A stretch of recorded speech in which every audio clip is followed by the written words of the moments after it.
Inflation is off the charts. It's so high and the cost of living just gets higher and higher. And how do we cope with this? What are the things that you can do to deal with this inflation? Well, here's a tip. You can fight inflation by going on permanent vacation. Yeah, that actually kind of rhymes. And no, I'm not kidding. This is a real thing. So what you can do is use the concept of geographic arbitrage by earning in a strong currency in a country that it has a high earning potential, and going to a place that has a lower cost of living and spending in a weak currency, and that helps you fight inflation because you get to keep a lot more of your hard-earned money. So recently I talked to this couple, I interviewed them, and they retired 30 years ago. And by using geographic arbitrage and living in places like Thailand and Mexico, instead of going back to the United States, which is where they earned their income, they were able to fight inflation and get it down to 1.4% per year for the last 30 years. And that's why they haven't run out of money in their portfolio. Geographic arbitrage is so powerful. We were in Thailand with Christy and Bryce, and wow, the pad thais. I know you don't always like it that we have pad thais. No you should pad thais. Try other things, other dishes. There's other dishes. The food in Thailand, the massages, the accommodation, we spent so little, and we felt the full force of the different prices around the world when we flew to New York.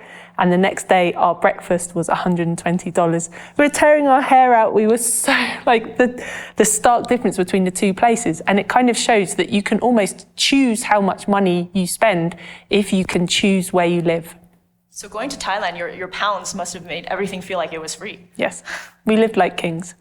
Amazing. Another thing that people don't realize is by moving to an inexpensive country, you can also take advantage of saving money on taxes. So if you move to a country with something called the territorial taxation system, you would be able to save on capital gains taxes, on income tax. Some countries you don't even have to pay income tax. So I have a friend who was a teacher in Canada, and then he moved to Qatar in the Middle East, and getting a similar job but in an international teaching school, he was able to increase his savings rate by 4 times as much because he no longer had to pay income tax. He no longer had to pay capital gains taxes on his portfolio. And the school paid for a lot of his actual accommodations, and they gave him 2 flights a year to go back to visit family. So there's all sorts of techniques you can use to increase the amount of money that you get to keep, because it's like a chess piece that you can play with geographic arbitrage. So in order to fight inflation, remember, go on permanent vacation. The other thing to remember is when you get to financial independence, you can almost have your own personal inflation rate. So that the way that the governments and countries work out inflation is they do it for this common basket of goods that most people would use. But when you're retired and you don't have to commute for a living, then you don't have to pay petrol or gas. And that's something that makes up a big part of that basket of goods.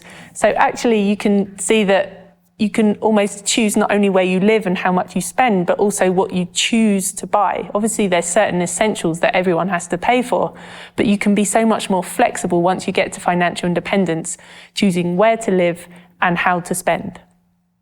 So the more flexible you are, the more you can fight inflation.